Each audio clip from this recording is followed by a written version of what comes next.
అక్కడ కోకపేటలో ఉప్పల్ బగాయత్లో ఈరోజు ఎకరా వచ్చేసి 180 కోట్లు పోతుంది. ప్రైమ్ ఏరియా సౌత్ ఇండియాలోనే హైయెస్ట్ ఏరియా కాబట్టి 1000 కోట్ల ప్రాపర్టీని ఒక్క ముదిరాజ్ కులానికి చెందితే 1000 కోట్ల ప్రాపర్టీ. అట్లాగే యాదవ్ది కావచ్చు, కురుమల్ది కావచ్చు. ఇప్పుడు కురుమల్ది ఈరోజు కట్టిన భవనాన్ని ఈరోజు ఎవడో ఆంధ్రోడికి ఏదైతే శ్రీ చైతన్య నారాయణ ఉండో ప్రైవేట్ ఇన్స్టిట్యూషన్కి ఇస్తున్నారంటే ఇది ఎంతవరకు న్యాయం? కాబట్టి దీనికి వ్యతిరేకమే పోరాటం చేస్తుంది. తక్కువ చూపిస్తున్నారంటే ఎలక్షన్స్ అయిపోయినాయి, బీసీలతో ఇప్పుడు ఆయనకు పని లేదు. ఎలక్షన్స్ వస్తే మళ్ళీ వస్తుంది.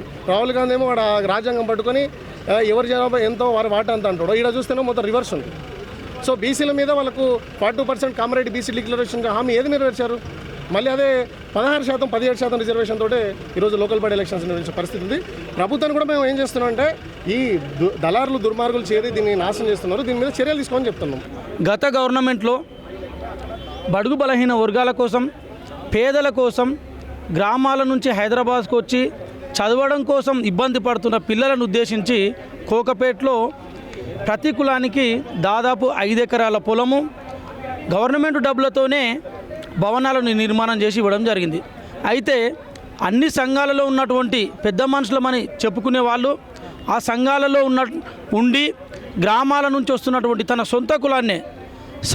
సొంత కులాన్నే ఎదగనివ్వకుండా వారికి ఆసరాగా ఆ బిల్డింగ్లను ఉపయోగించకుండా వాటిని నారాయణ కానీ చైతన్య కానీ అలాగే పెట్టుబడిదారుల చేతికి ఇచ్చి వారి ద్వారా నెలకు 1-2 కోట్ల 50 లక్షల డబ్బులను తీసుకొని వారి జేబులో పెట్టుకోవడానికి పూనుకున్నారు.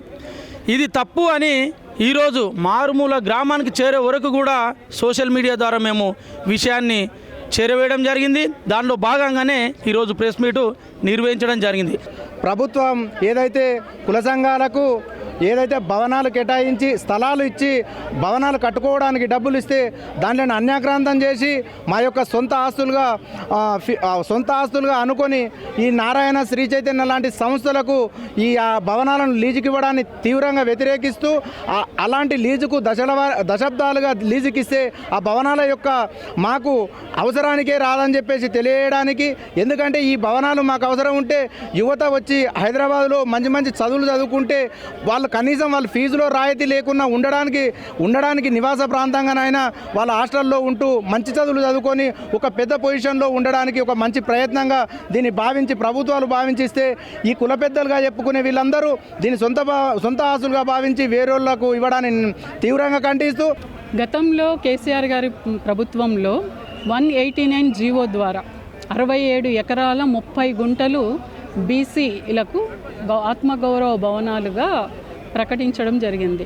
జీవో 20 ద్వారా 60 కోట్లు ఇవ్వడం జరిగింది. ఇదంతా కూడా 18 to 21 మధ్యలో జరిగినది. అంటే కేసీఆర్ గారి ప్రభుత్వం హయాంలో.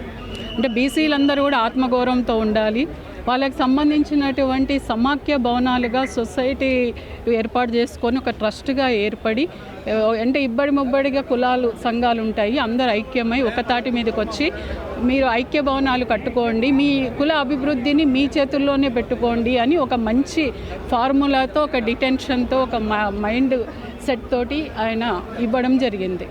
సో దాన్ని కాంగ్రెస్ ప్రభుత్వంలో ఉన్నటువంటి దగ్గరి మనుషులు కొంతమంది ఈ కులాల పేరుతోటి, ఈ కులాల నిచ్చెనలతోటి పైకొచ్చినటువంటి పెద్దలు గద్దలు ఈరోజు ఆంధ్ర పెత్తనం మాకొద్దు, ఆంధ్రకు ఇస్తున్నటువంటి నిధులు నియామకాలు ఇవన్నీ కూడా మాయిపోతున్నాయని స్వపరిపాలన కోసం ఈరోజు తెలంగాణ ఉద్యమం చేసి తెలంగాణ రాష్ట్రాన్ని సాధించుకున్న మేము మళ్ళీ ఒకసారి ఈ కుల పెద్దలు ఎవరైతే ఉన్నారో ఈ కండ్లు పడ్డాయి.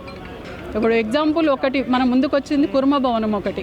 ఆ కుర్మ భవనము అద్భుతంగా కట్టిండ్రు. పక్కన స్థలంలో మొన్న చూస్తే అది కాస్త నారాయణ కూతురు, ఏపీ మంత్రి నారాయణ కూతురు సింధు, ఆమె శంకుస్థాపన చేసుకుంటుంది. ఈరోజు బీసీ ఆత్మగౌరవ భవనాలు అనేవి ఆంధ్ర కార్పొరేట్ సంస్థల పాలు అవుతున్నాయనేటటువంటి దాని మీద ఈరోజు జరిగింది. దానిలో తెలంగాణ సమాఖ్య అనేది దీని మీద ఒక లీడ్ తీసుకోవడం జరిగింది. మనకు 36 ఆత్మగౌరవ భవనాలు 2018లో ప్రభుత్వము 67 ఎకరాలు 60 కోట్ల డబ్బులు కూడా ఇవ్వడం జరిగింది కట్టుకోవడానికి. అయినప్పటికీ కూడా 2018 నుంచి 26 వరకు తీసుకుంటే ఒక 36 భవనాల్లో ఒక 2 భవనాలు మళ్ళీ పూర్తయినటువంటి 2 భవనాల్లో ఒక భవనాన్ని నారాయణ కాలేజీకి అప్పచెప్పడం జరిగింది లీజు. అలా అది చట్ట వ్యతిరేకము, ఏదైనా సంక్షేమ దానికి అది కూడా వ్యతిరేకం పూర్తిగా. కాబట్టి దాన్ని రద్దు చేయాలి. ఎందుకంటే ఒకవేళ అలా సంక్షేమానికి ఇచ్చినటువంటి బిల్డింగులు ఒక వ్యాపార లావాదేవీలకు అప్పచెప్తే ఖచ్చితంగా ప్రభుత్వం దాని మీద ఒక జీవో ఇవ్వాల్సి ఉంటుంది.